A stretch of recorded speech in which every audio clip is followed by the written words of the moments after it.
I'm asking you to study a little law, know what to sign, know how to defend yourself, right?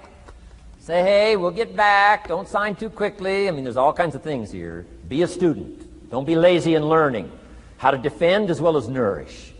How to grow as well as take care of your enemies. You got to learn. Let your library indicate that you're a serious student about personal relationships with your family, gifts and skills, economics, and all the rest.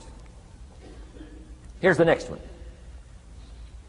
Economics. We're going to study that when we come back from our break. Economics. We're going to cover, especially for the kids today, how to become financially independent. We're going to let the adults listen.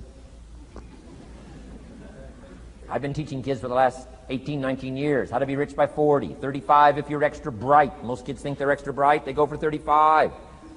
Or much sooner if you find a unique opportunity. We're going to get into that. Be a student of economics. Next, culture, sophistication. Don't leave that out of your life. Culture, sophistication. Culture is part of the fabric of the nation. Culture is what makes us different than dogs and animals. Culture is what makes us different from the barbarians.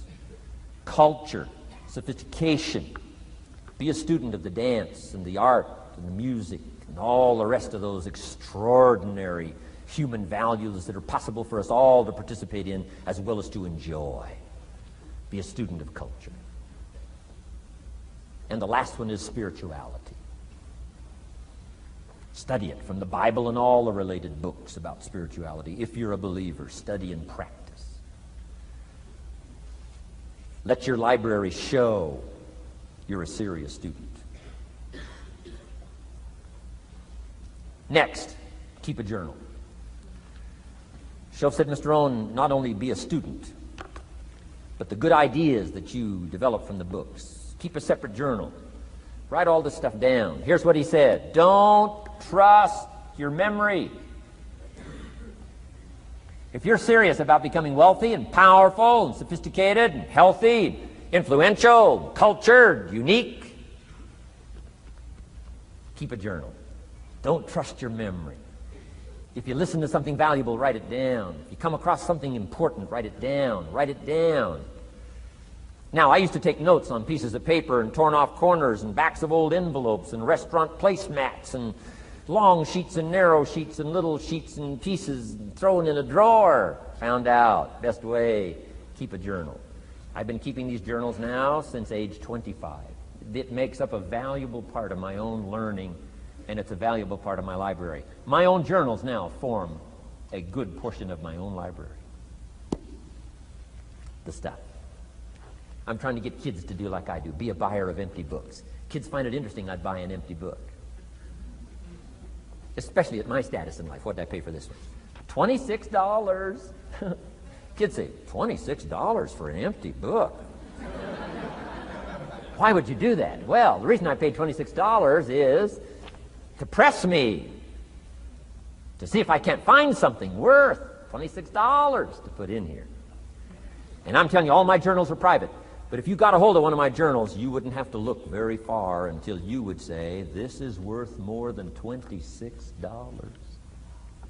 I must admit, if you got a glimpse of Mr. Rohn's journals, you'd have to say he is a serious student. Not just committed to his craft, but committed to life, committed to skills, committed to learning, to see what I can do with seed and soil and sunshine and rain and miracle and possibilities and turn it into equities of life and treasure, family relationships, enterprise, sales, management, gifts galore, everything you want, all available, especially in America. I'm asking you, keep a journal. I call it one of the three treasures to leave behind. Let me give you that. One of the three treasures to leave behind. Number one is your pictures. Take a lot of pictures. Did you ever look back, right? 2 or 3 generations, just a handful of photographs way back there. Wouldn't it be something if there was album after album, thousands of pictures to help tell the story? A picture's worth 1,000 words. Don't be lazy in capturing the event. How long does it take to capture the event? A fraction of a second. How long does it take to miss the event? A fraction of a second. Errors in judgment. Or disciplines. Take lots of pictures. Help tell the story. Click, click, got it. Click, click, got it. Keep. I go to Taiwan to lecture. Taipei, Taiwan. Grand Hotel. Neat place to do a weekend seminar. I got 1,000 students. Guess how many cameras?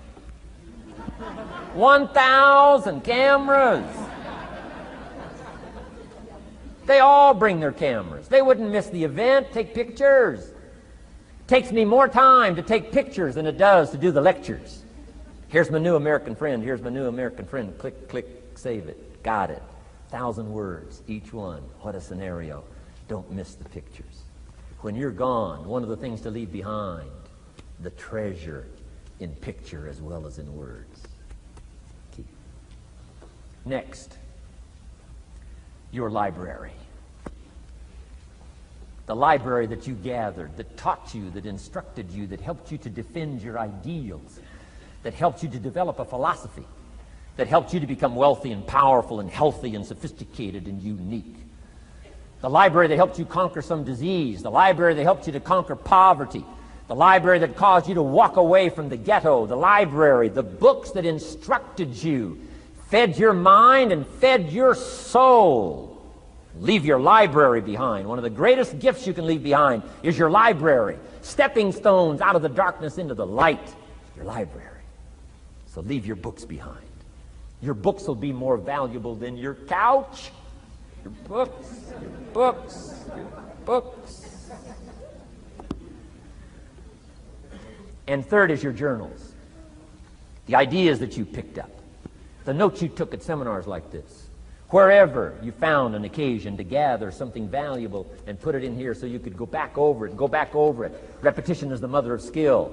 Read it one more time. Learn it one more time. See if you can digest it one more time. Let it coach you one more time. Let it teach you one more time.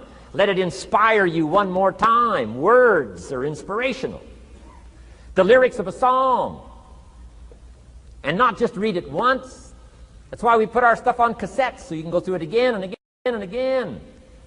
If you hear a beautiful song that does something to you, you don't say, well, that's enough. Don't need to hear that again. No. Wouldn't you want to hear it again, hear it again, hear it again? Let it instruct you. Let it feed you. Let it teach you. Take you on wings of emotional journeys. Wouldn't you want to do that again? The answer is yes. That's what's so important. And here's what's important. One of the things to leave behind, that's your journals. All the stuff you took the meticulous time to gather. One of the greatest proofs that you're a serious student. Taking pictures, that's pretty easy. Buying a book at a bookstore, that's pretty easy. Here's one that's a little more challenging. Be student enough of your own life and your own future and your own destiny. Be student enough to take the time to keep the notes and keep the journal. You'll be so glad you did. What a treasure to leave behind when you go. Your journals. Wow. I wouldn't be without mine now. I'm in Carmel, California, one of my favorite places. It's where I wrote my first book called Seasons of Life. I went to this little church one Sunday morning. First time I'd been there. Little small church, I don't know, 150 people. Classic sermon that morning. Classic sermon. One of the best I've ever heard in all of my life. I happened to be there. And I had my journal. While this sermon is going on, I can't believe it was so precise, it was so unique, it was so powerful. And I've got my journal, and I'm taking notes. Taking notes of this classic sermon.